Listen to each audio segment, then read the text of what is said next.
የተወደዳችሁ የቦርከና ሚዲያ ቤተሰቦቻችን የዕለተ ሐሙስ ነሐሴ 14 ቀን 2018 ዓ.ም የሰዓቱን ዜናዎች ይዘን ቀርበናል። አበይት ዜናዎቹን እናስቀድማለን። አዲስ አበባ የፌዴራል መንግስት ተጠሪ እንድትሆን ከስምምነት ተደረሰ። ብሔራዊ ቋንቋ አማርኛና ኦሮምኛ ተብለው ቢቀርቡም የሰንደቅ ዓላማና ብሔራዊ መዝሙር ጉዳይ መፍትሄ እንዲበጅለት ተደርጓል ተብሏል። የዕለቱ ዜናችን ቀዳሚ ጉዳይ አድርገነዋል። በአዳማና ደብረ ዘይት ወጣቶች እየታፈሱ በፍየል ማቆያ መጋዘኖች መወሰዳቸው ተሰማ። ሊጠይቁ የሚሄዱ ቤተሰቦቻቸው ድብደባ እየተፈጸመባቸው ነው። ለማስለቀቅም ከፍተኛ ገንዘብ እየተጠየቁ ነው ተብሏል። ተጨማሪውን ይዘናል። በሳውዲ አረቢያ የሚኖሩ ኢትዮጵያን ጎራ በመፍጠር እርስ በርስ እየተጋጩ ነው ተባለ። በሳውዲ አረቢያ በኢመደበኛ መንገድ የገቡ ናቸው የተባሉ ኢትዮጵያን በበረሃማ ገጠራማ አካባቢዎች በመሸሸግ በተለያዩ ጎራዎች ተከፋፍለው እርስ በርስ አደገኛ ግጭትና ጥቃት እየፈጸሙ እንደሆኑ በቅርቡ ጥቃት የፈጸሙ መያዛቸውንም ኤምባሲው አስታውቋል። ዝርዝሩ እናደርሳችኋለን። በትግራይ ክልል በ2018 ዓመተ ምህረት 33 ሴቶች በግፍ መገደላቸው ተገለጸ። እየተጠናቀቀ ባለው የ2018 ዓመተ ምህረት ብቻ በትግራይ ክልል 33 ሴቶች በግፍ መገደላቸውን የትግራይ ሴቶች ማህበር አስታውቋል። ተጨማሪ ያለን ዜናዎችን በዝርዝር እናቀርባለን። በቅድሚያ አዲስ አበባ የፌዴራል መንግስት ተጠሪ እንድትሆን ከስምምነት ላይ ተደረሰ። የኦሮሚያ ክልል መቀመጫ ትሁን ለሚለው ሁለት አማራጮች ቀርበው የአዘጋጅ ቡድን ቃለ ጉባኤ ቀርቧል። አከራካሪ ሆኖ በቆየው የአዲስ አበባ ጉዳይ ዛሬ በተነበበ ቃለ ጉባኤ ላይ አዲስ አበባ ተጠሪነቷ የፌዴራል ከተማ ይሁን የሚለው ጉዳይ ተመካካሪዎችን ያስማማል በሚል በቃለ ጉባኤው ተቀምጧል። ልዩ ጥቅም የሚለውን ደግሞ የጋራ ጥቅም በሚለው ተተክቶ አስማምቶ ቀርቧል። ከተማዋ የፌዴራል ከተማ መሆኗ እንዳለ ሆኖ ሌሎች ከተሞችም ይጨመሩ የሚል ምክረ ሀሳቦችም ተቀምጠዋል። የኦሮሚያ ክልልን የወከሉ ተሳታፊዎች አዲስ አበባ የኦሮሚያ ክልል መቀመጫ እንድትሆን ህገ መንግስቱ እውቅና ይስጥ ሲሉ፣ ሌሎች ተመካካሪዎች ደግሞ አዲስ አበባ የብሔር ብሔረሰቦች ናት ሲሉ ተከራክረዋል። ለአንድ ክልል ብቻ አትሰጥም በሚል ተከራክረው ሀሳቡ በልዩነት ተይዞ እንደነበረም ተሰምቷል። አዲስ አበባ ከተማ የኦሮሚያ ክልል ዋና መቀመጫ እንድትሆን በቀረበው ምክረ ሀሳብ ሁለት አማራጭ ምክረ ሀሳቦች እንደተቀመጡም ተገልጿል። አንደኛው ሁሉም ክልሎች ርዕሰ ከተማቸውን መምረጥ ይችላሉ የሚለው በህግ ይደንገግ የሚል ነው ተብሏል። ሁለተኛው በአንቀጽ 49 ህዝባር 5 አዲስ አበባ የኦሮሚያ ክልል መቀመጫ ከመሆኗ ጋር ተያይዞ በከተማዋና በክልሉ መካከል ያለው ግንኙነት በህግ ይደንገግ የሚል መሆኑም ተመላክቷል። የድሬዳዋ ከተማ ጉዳይን በተመለከተ ደግሞ ተጠሪነቷ ለፌዴራል መንግስቱ እንዲሆን ህገ መንግስቱ እውቅና በሰጠው ቻርተር እንድትተዳደርም በቃለ ጉባኤው መቅረቡን ተመካካሪዎች ተናግረዋል። የሰንደቅ ዓላማ ጉዳይ አሁን ያለው ይቀጥል የሚለውም አስማምቷል ተብሏል። አርማው አካታች በሆነ መልኩ ለወደፊት ይታይ የሚል አማራጭ ሀሳብ ቀርቧል ተብሏል። ለኢትዮጵያ ብሔራዊ ቋንቋ ለጊዜው አያስፈልግም፣ ካስፈለገ ለወደፊት ይኖራል በሚል ተመካካሪዎችንም አስማምቷል።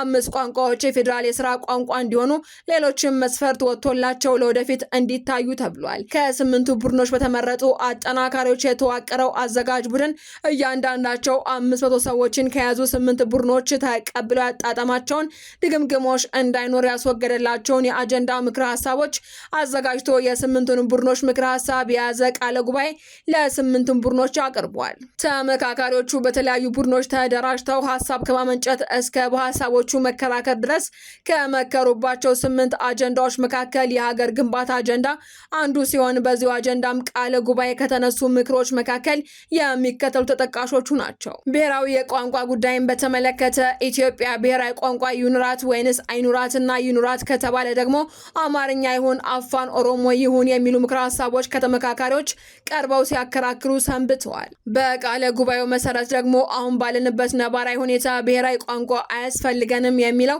ስምምነት እንደተደረሰበትም የአንድ አጀንዳ ተሳታፊ ተናግረዋል። ሲያስፈልግ እንደ ሁኔታው ታይቶ ካሉት ቋንቋዎች አስፈላጊ ሊደረግ ይችላል የሚል ምክረ ሀሳብም ተይዞ መቅረቡ ተገልጿል። የፌዴራል የስራ ቋንቋን በተመለከተ ደግሞ የመጀመሪያ 5 ቋንቋዎች ቀርበው በኋላ ደግሞ ወደ 13 ቋንቋዎች የኢትዮጵያ የስራ ቋንቋ እንዲሆኑ ተመካካሪዎች ምክረ ሀሳብ ሲያቀርቡ ነበር ተብሏል።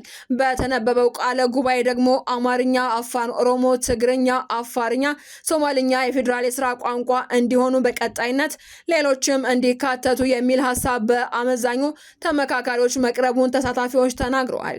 እንዲሁም ሌሎች 13 ቋንቋዎችም መስፈርት ወጥቶላቸው እንደ ተናጋሪ የተናጋሪው ብዛት መስፈርቱን እየታየ ለወደፊቱ የፌዴራል የስራ ቋንቋ እንዲሆኑ የሚል አማራጭ ምክረ ሀሳብ ቀርቧል ተብሏል። የሰንደቅ ዓላማን ጉዳይ በተመለከተ ተመካካሪዎች አሁን ያለው ይቀጥል፣ አርማው ይቀየር፣ ሲቀየር ደግሞ የህዳሴ ግድብ ይሁን፣ የአድዋ ድል፣ የእርግብና ሌሎች ይሁን የሚል አማራጭ ምክረ ሀሳቦች ከጉባኤተኞቹ ቀርበው ነበር ተብሏል።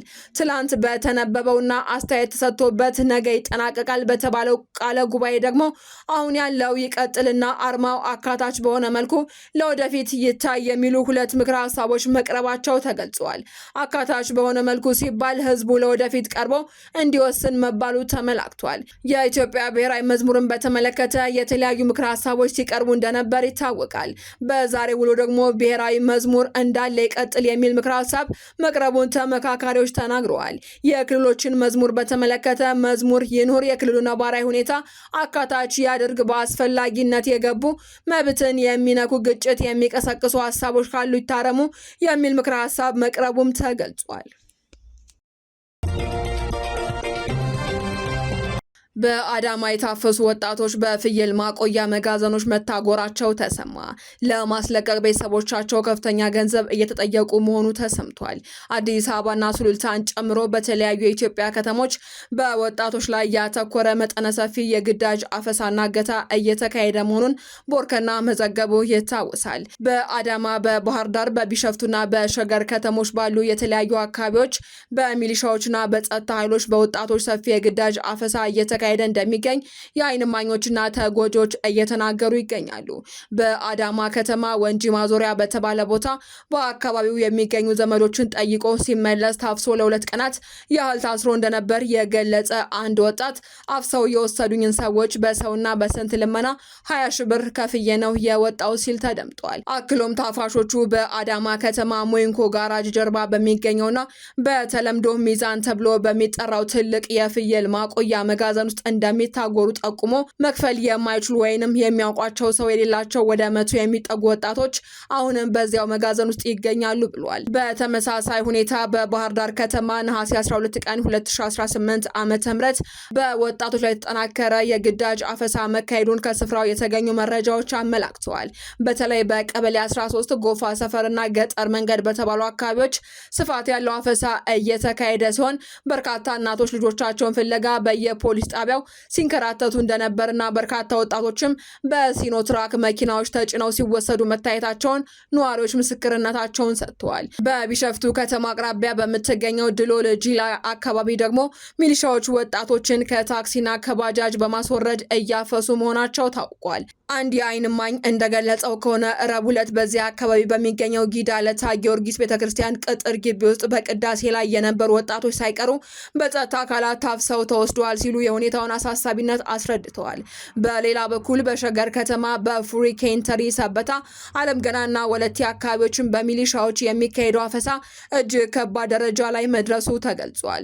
በሚሊሻዎች የደፈጣ ድርጊት ምክንያት ወጣቶች ከቤት ወጥተው ዕቃ መግዛት እንኳን እንዳልቻሉ የተናገሩት አንድ የወለቴ ነዋሪ በእኛ አካባቢ ብቻ በብዙ ሺዎች የሚቆጠሩ ወጣቶች ታፍሰው ሀረር ዳቦ አካባቢ በሚገኘው የወጣቶች ማዕከል ውስጥ ታጉረው ይገኛሉ ብለዋል።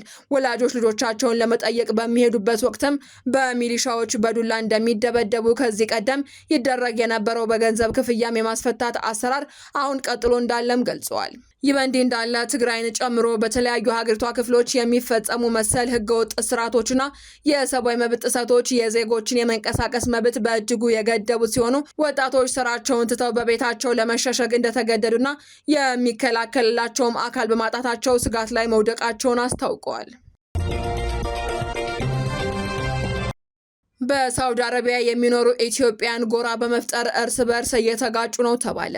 በሳውዲ አረቢያ በኢመደበኛ መንገድ የገቡ ናቸው የተባሉ ኢትዮጵያን በበረሃና ገጠራማ አካባቢዎች በመሸሸግ በተለያዩ ጎራዎች ተከፋፍለው እርስ በርስ አደገኛ ግጭትና ጥቃት እየፈጸሙ እንደሚገኙ በሪያድ የሚገኘው የኢትዮጵያ ኤምባሲ ገልጿል። ኤምባሲው ጉዳዩን በተመለከተ ባወጣው ይፋዊ መግለጫ በማህበራዊ መገናኛ ብዙሃን የሚሰራጩ የዚሁ ደብደባና ጥቃት ቪዲዮዎችን በትኩረት እየተከታተለ እየተከታተለ ከሀገሪቱ ባለስልጣናት ጋር የማጣራት ስራ መጀመሩን አስታውቋል። በሳውዲ አረቢያ ሪያድ የሚገኘው የኢትዮጵያ ኤምባሲ ሰሞኑን ሲሰራጩ የነበሩ ኢትዮጵያን በዜጎች መካከል አደገኛ ጥቃትና ድብደባ ሲፈጽሙ የሚያሳዩ ምስሎችን አስመልክቶ ይፋዊ መግለጫ አውጥቷል። ኤምባሲው በመግለጫው እንዳመላከተው በተፈጸመው ኢሰብአዊ ድርጊት ላይ የተሳተፉትን ግለሰቦች በኢመደበኛ መንገድ ወደ ሳውዲ አረቢያ የገቡ ናቸው ብሏል። እነዚህ ግለሰቦች በበረሃና ገጠራማ አካባቢዎች በመሸሸግ ምክንያቱ በግልጽ ባልታወቀ ሁኔታ በተለያዩ ጎራዎች ተከፋፍለው እርስ በርሳቸው በኃይል እየተጋጩ ይገኛሉ ብሏል። እስካሁን በተደረገው የማጣራት ጥረትን በወንጀሉ የተጠረጠረ አንድ ግለሰብ በሳውዲ አረቢያ ፖሊስ ቁጥጥር ስር መዋሉ የተገለጸ ሲሆን ኤምባሲው ችግሩን ከምንጩ ለማድረቅና በእነዚህ ኢሰብአዊ ድርጊቶች ላይ የተሳተፉትን አካላት ሁሉ ለሕግ ለማቅረብ ከሚመለከታቸው አካላት ጋር አብሮ እየሰራ እንደሚገኝ አስታውቋል። በተጨማሪም ወንጀለኞችን ለሕግ አሳልፎ ለመስጠት በሪያድ ከሚገኙ የሀገር ሽማግሌዎች ጋር በቅርበት እየሰራ እንደሚገኝ የጠቆመው ኤምባሲው ተጠርጣሪዎችን በቁጥጥር ስር ለመዋል የሚያስችል ማንኛውም መረጃ ወይም ጥቆማ ያለው ወገን በአስቸኳይ መረጃ እንዲያቀርብም ጥሪ አስተላልፏል። በትግራይ ክልል በ2018 ዓመተ ምህረት 33 ሴቶች በግፍ መገደላቸው ተገለጸ። እየተጠናቀቀ ባለው የ2018 ዓመተ ምህረት ብቻ በትግራይ 33 ሴቶች በግፍ መገደላቸውን የትግራይ ሴቶች ማህበር አስታውቋል። ማህበሩ የተጎጆች ቤተሰቦች ፍትህ እንዲያገኙና የህግ የበላይነት እንዲረጋገጥ እየሰራ መሆኑን ገልጿል። ይህ መረጃ የተሰማው በቅርቡ በመቀሌ ከተማ የዘውዱ ሀፍቱ ግድያ ጉዳይ ላይ የተላለፈውን የፍርድ ቤት ውሳኔ በመቃወም የሴቶች መብት ተሟጋቾች እያካሄዱት ካሉት እንቅስቃሴ ጋር በተያያዘው ነው ተብሏል። በመቀሌ ከ2 ዓመት በፊት በአሰቃቂ ሁኔታ የተገደለችውን ዘውዱ ሀፍቱን ግድያ በተመለከተ የመቀሌ ማዕከላዊ ፍርድ ቤት ሐምሌ 29 ቀን 2018 ዓ.ም ተከሳሾቹን በነፃ እንዲለቀቁ ውሳኔ ሰጥቷል። የፍርድ ቤቱን ውሳኔ በመቃወምም 9 የሴቶች መብት ተሟጋች ሲቪል ማህበራት የጋራ መግለጫ አውጥተዋል። የመቀሌ አቃቢ ሕግም የፍርድ ቤቱን ውሳኔ በመቃወም ይግባኝ ማቅረቡ ተሰምቷል። በተጨማሪም የዘውዱ ሀፍቱ ግድያ ጉዳይ ላይ የተላለፈው ውሳኔ ኢፍትሃዊ ነው በሚል በርካታ ሴቶች የዘንድሮን የአሸንዳ በዓል ጥቁር ልብስ በመልበስ ለማሰብ የሚጠይቅ እንቅስቃሴ ጀምረዋል። ተሳታፊዎቹ ሙሉ ጥቁር ልብስ በመልበስ የዘንድሮን የአሸንዳ አምባሳደር ዘውዲ ናት፣ ፍትህ በግፍ ለተገደለችው ዘውዲ የሚል እና የሴቶች መብት እንዲከበር የሚጠይቅ መልእክቶችን በማስተላለፍ ላይ ናቸው ተብሏል። እንቅስቃሴው በተለይም በማህበራዊ ሚዲያ ገጾች በስፋት እየተሰራጨ ይገኛል። የትግራይ ክልል ባህልና ቱሪዝም ቢሮ በበኩሉ እንቅስቃሴውን በመቃወም የአሸንዳ በዓል ባህሉንና እሴቱን ጠብቆ እንዲከበር የሚያስገነዝብ መግለጫ ቢያወጣም የሴቶቹ የተቃውሞ እንቅስቃሴ ግን በማህበራዊ ሚዲያ ቀጥሏል።